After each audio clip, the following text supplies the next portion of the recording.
Bismillahirrahmanirrahim. Qala al-musannif rahimahullah wa nafa'ana bihi wa bi ulumihi wa bi barakatihi fid dharain amin. Ats-tsani yakuna mudirran bi sahibihi fi ghalibil amri. Yang kedua itu bahwasannya ada ilmu yang dilarang, yang madhmum, itu mudirran bi sahibihi, menyebabkan bahaya bi sahibihi terhadap pemilik ilmu. Fi ghalibil amri, dalam kebanyakan urusan. Kailmin nujumi, seperti ilmu nujum. Fa innahu fi nafsihi ghairu madmumin lidzatihi. Maka sesungguhnya ilmu nujum dalam dirinya sendiri, ilmu nujum itu sendiri, ghairu madmumin lidzatihi, itu tidaklah dicela, tidaklah tercela dengan zatnya. Idh huwa qismani, karena sesungguhnya ilmu nujum itu ada dua macam. Qismun hisabiyun, ada bagian yang hisabi, yang sifatnya bisa dihitung.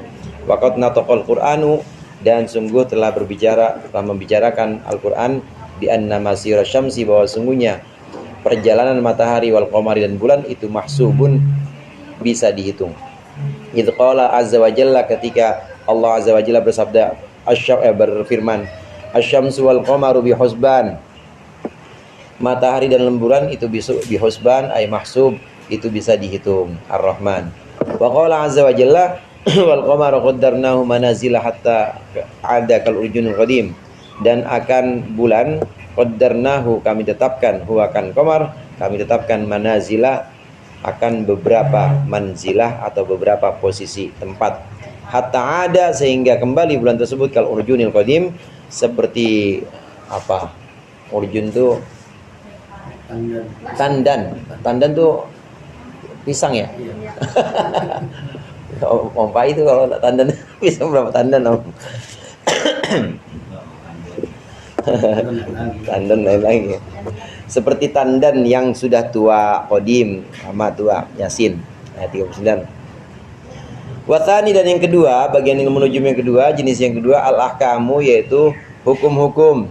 Wa hasiluhu yarji'u ilal istidlali, dan hasil dari ilmu nujum itu yarji'u atau yurja'u ilal istidlali, dikembalikan kepada mengambil dalil atau mengambil bukti, argumentasi, mengambil bukti alal hawadithi, atas alam atau makhluk-makhluk, bil asbabi, dengan sebab-sebab. Wa huwa yudahi istidlal at-tabib, dan itu ilmu nujum yang berbentuk hukum itu menyerupai ambil dalilnya atau ambil argumen, ambil buktinya seorang dokter bin nabti, dengan ini denyut nadi, denyut jantung, kan pakai stetoskop ya, diperiksa, dokter itu udah bisa menduga, udah bisa mengira, oh bapak ini habis diomelin istri ya, gitu. Biasa deg-degan soalnya dia beda jantungnya, denyut nadinya beda, maka itu bisa diketahui dari dalil itu, dari bukti itu. Alama sayahdutu minal marodi, dan atas apa yang akan terjadi, yaitu dari penyakit. Wa huwa ma'rifatun lima jari sunnatillah, dan itu adalah pengetahuan untuk perlakuan atau perjalanan sunnatullah. Majron, berlakunya sunnatullah, tempat berlakunya sunnatullah. Wa adatihi, dan adatnya, dan adat atau kebiasaannya Allah fi khalqihi, dalam makhluknya Allah. Walakin qaddamahu asyar'u, tetapi sungguh telah mencela hu akan ahkam ilmu nujum yang atsani, yang kedua, apa? Syar'u, syara'. Qala sallallahu alaihi wasallam, bersabda Nabi sallallahu alaihi wasallam, idza dzukiral qadaru famsiku, ketika disebutkan, dituturkan takdir, famsiku, maka berhentilah kalian, tahan diri, jangan ngomongin takdir maksudnya. Wa idza dzukirat an-nujum, ketika disebutkan an-nujubu, ilmu nujum, famsiku, maka tahanlah diri kalian. Wa idza dzukira ashabi famsiku, ketika disebutkan sahabat-sahabatku, famsiku, maka tahan dirilah kalian. Maksudnya jangan menjelek-jelekan para sahabat. Ada cerita atau ada informasi, ada berita-berita dulu tentang masa fitnah antara sahabat, bertengkar antara sahabat, maka diam aja, kita nggak usah banyak bergelut dengan itu. Waqala sallallahu alaihi wasallam, bersabda Nabi sallallahu alaihi wasallam, akhafu ala ummati ba'di talatan, aku takut terhadap umatku setelahku Aku takut talatan akan 3 hal. Haifal a'immati, yang pertama yaitu sesat atau salahnya para pemimpin. Wal iman bin nujum, dan iman atau percaya kepada nujum, astrologi ya.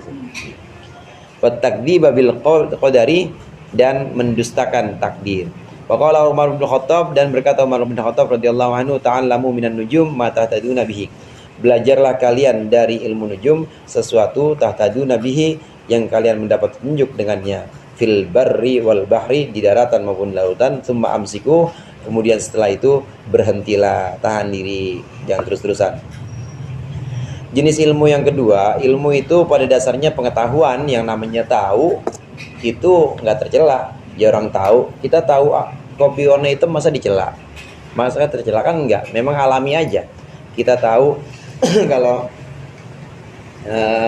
pisau itu adalah benda yang tajam, hanya sekedar tahu aja. Kita tahu bahwa pisau itu bisa membelah benda, hanya sudah tahu aja boleh. Tapi kalau pengetahuan kita digunakan untuk sesuatu yang membahayakan, itu sudah mulai ilmu tersebut atau pengetahuan tersebut jadi sesuatu yang tidak membahayakan. Yang pertama kemarin, membahayakan bagi orang lain. Yang pertama kemarin ya, membahayakan bagi orang lain dan pemiliknya. Nah yang kedua ini yang barusan kita bahas, ini adalah membahayakan bagi pemiliknya saja.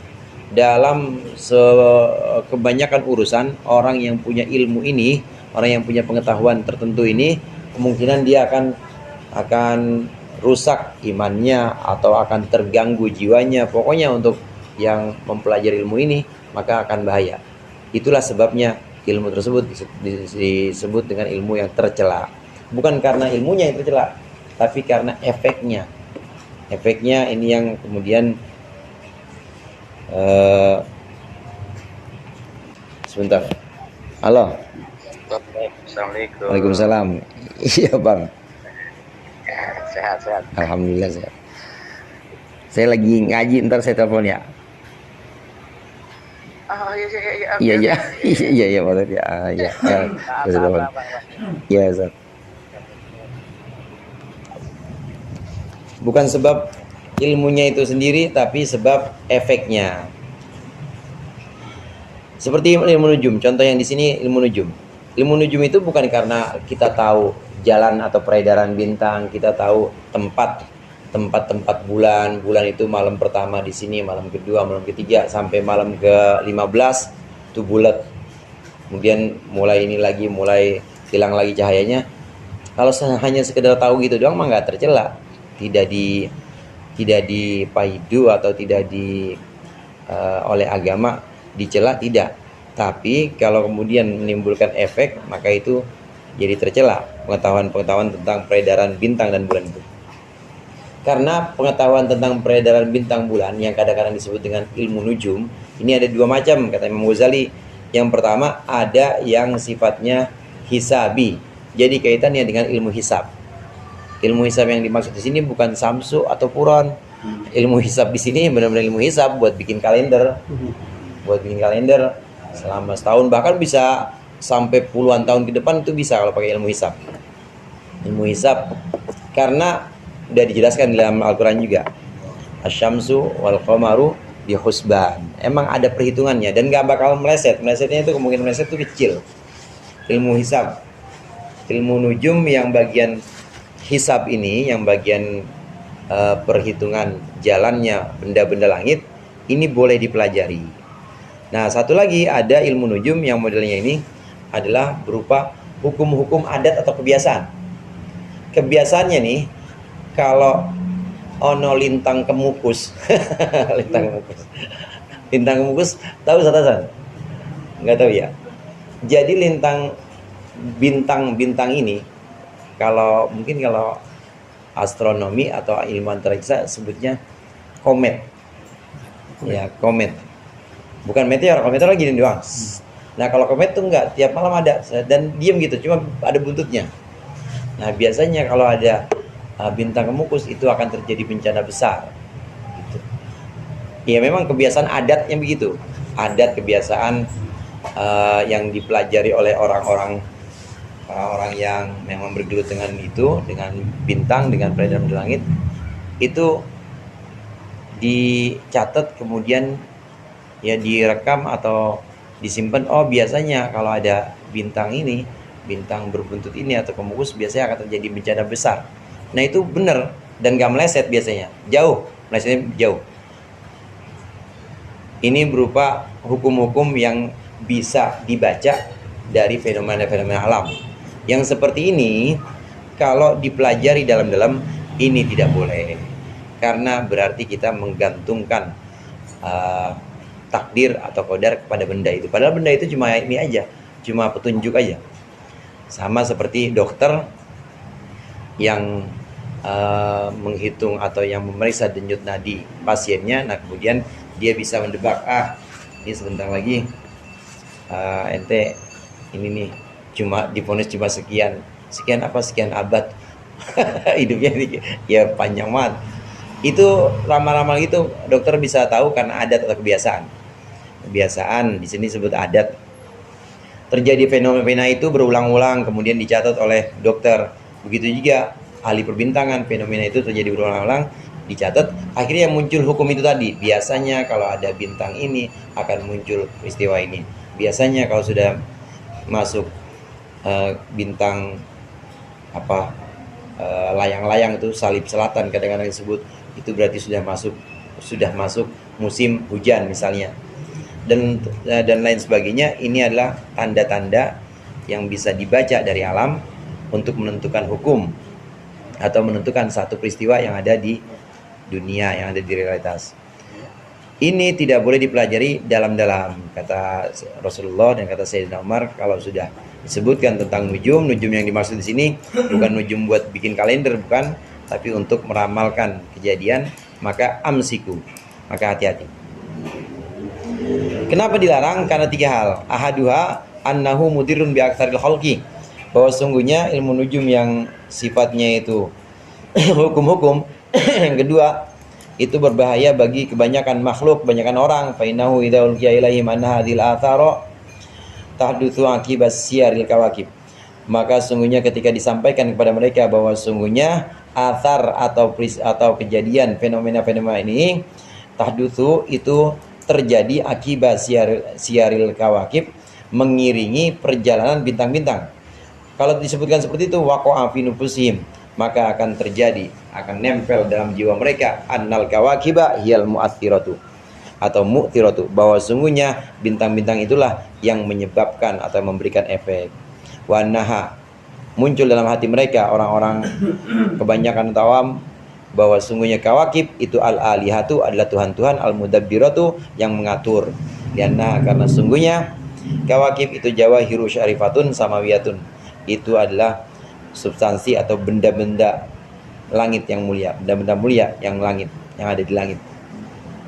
Wa ya'dhumu waqmuha fil qulubi, dan menjadi besar peristiwa itu dalam hati kebanyakan orang maksudnya. Ya, kalau orang yang ngaji enggak kayak kita. Aminnya apa? Kalau yang ngaji enggak, karena kita tahu. Nanti kita lihat contoh di sini, Imam Ghazali menjelaskannya menarik banget. Fayabqi al-qalbu multafitan ilaiha, maka tetaplah hati itu akan berpaling ilaiha, kepada bintang-bintang itu, kawakib. Wa yara al-khaira wa syarra mahdhuran wa marjuan min jihatiha, dan dia berpendapat atau melihat bahwa baik buruk itu bisa dihalangi dan juga bisa diharapkan dari alasan kawakib atau dari arah kawakib. Wa yanhamiya dzikrullah, dan hilanglah, terhapuslah mengingat Allah Subhanahu wa taala anil qalbi, dari hati. Fa inna dha'ifa yaksuru nadharu alal wasaid, maka sungguhnya orang yang lemah itu akan pendek pandangannya alal wasaiti, atas wasito itu perantara. Wal alimu ar-rasikhu, wal alim ar-rasikhu, sedangkan orang alim yang dalam ilmunya, walladzi yatlu'u ala anna syamsa wal qamara wan nujuma musakharatun bi amri, dia akan berpandangan, dia akan melihat bahwasannya matahari, bulan, bintang-bintang itu ditundukkan dengan perintah Allah Subhanahu wa taala. Wa mithalu nadharil dhaif ila usuli dha'i syamsi, dan contoh pandangan orang yang lemah kepada hasilnya cahaya matahari, akibatul isyamsi, mengiringi terbitnya matahari, itu mithalun namlati, seperti perumpamaan semut, law khalaqalaha aklun, yang jika diciptakan khuliqa laha aklun, diciptakan untuk semut tersebut akal, wa kanat ala sathi kirtosin, dan dia ada di bawah kertas, wahia, dan semut itu tanduru ila sawadil khatti, dia melihat kepada hitamnya tulisan, yatajaddadu, itu terus bergerak, berubah-ubah, fatatakidu, maka dia semut itu mengira annahu fa'alal qalam, bahwa sungguhnya annahu fi'lul qalam, bahwa sungguhnya itu adalah perbuatan pulpen. Wala tataraqqa fi nadhuriha, dia tidak melihat kepada dalam pandangannya, dia tidak naik dalam pandangannya ila musyahadatil asabi, kepada menyaksikan ada jari di situ. Tsumma minha ila yadi, kemudian darinya dia tidak melihat kepada tangan. Tsumma minha, kemudian dari tangan dia tidak melihat ilal iradatil muharrakati al yada, kepada kehendak yang menggerakkan akan tangan. Tsumma minha, kemudian dari iradah ilal katibil qadiril murid, kepada si penulis yang mampu dan yang berkehendak. Tsumma minhu, kemudian dari si murid atau katib ila khaliqil yadi wal qudrati wal iradati, kepada pencipta tangan, kuasa dan juga kehendak. Fa aktsarun nadhurul khalqi maksurun alal asbabil qaribati safilati, maka kebanyakan pandangan orang makhluk itu dipendekkan atau dikosor, diringkas kepada sebab-sebab terdekat yang rendah. Maktuun minat taraqi ila musabbibil asbab, itu biasanya terputus daripada naik kepada penyebab dari segala seluruh sebab. Fada ahadu asbabin nahyi anin nujum, inilah sebab dicegahnya, salah satu sebab dicegahnya ilmu nujum. Semut kan kalau ada di ini, semut, kita lagi nulis gini misalnya, ini kertas, ada semut di sini, padahal itu tulisan kita, dan semut ini ya gerak terus, itu tintanya gerak, ada Anda semut itu punya akal lah, berubah itu jadi huruf A, oh ada huruf B, A B C, oh ini ternyata yang bikin huruf pulpen. Kalau kata semut gitu, yang bikin huruf pulpen, udah nggak bakal naik lagi, nggak bakal naik, dia nggak akan semut kemudian naik, oh itu ternyata bukan pulpen yang bergerak, tapi jari itu yang gerakin. Kalau dia mau naik lagi, oh ternyata bukan jari, tapi lengan. Oh ternyata bukan lengan, tapi orang yang punya kehendak. Oh ternyata bukan orang, bukan manusia, tapi ternyata Allah yang punya kehendak. Ini yang disebut dengan musabbibul asbab. Kenapa ilmu nujum itu dilarang? Karena kebanyakan pandangan orang itu kepada sebab terdekat. Sebab terdekat seperti semut tadi, sebab terdekat yang membuat tulisan ya pulpen, maka semut akan mengira itu pulpen, padahal bukan pulpen, tapi adalah katib atau penulis.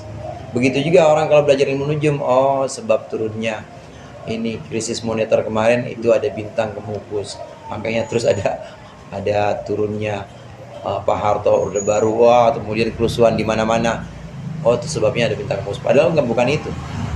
Bintang kemukus itu cuma tanda aja, tanda, dan itu kebiasaan seperti detak jantung atau denyut nadi yang diperiksa oleh dokter, hanya tanda. Tapi penyebab hakikinya apa? Penyebab hakikinya Allah, musabbibul asbab. Cuma Allah ngasih tanda gitu. Kebanyakan makhluk, kebanyakan orang ini melihat kepada sebab terdekat. Kayak kita atau kebanyakan orang kan yang menyebabkan hilang haus kita apa? Air ya, air. Padahal bukan air.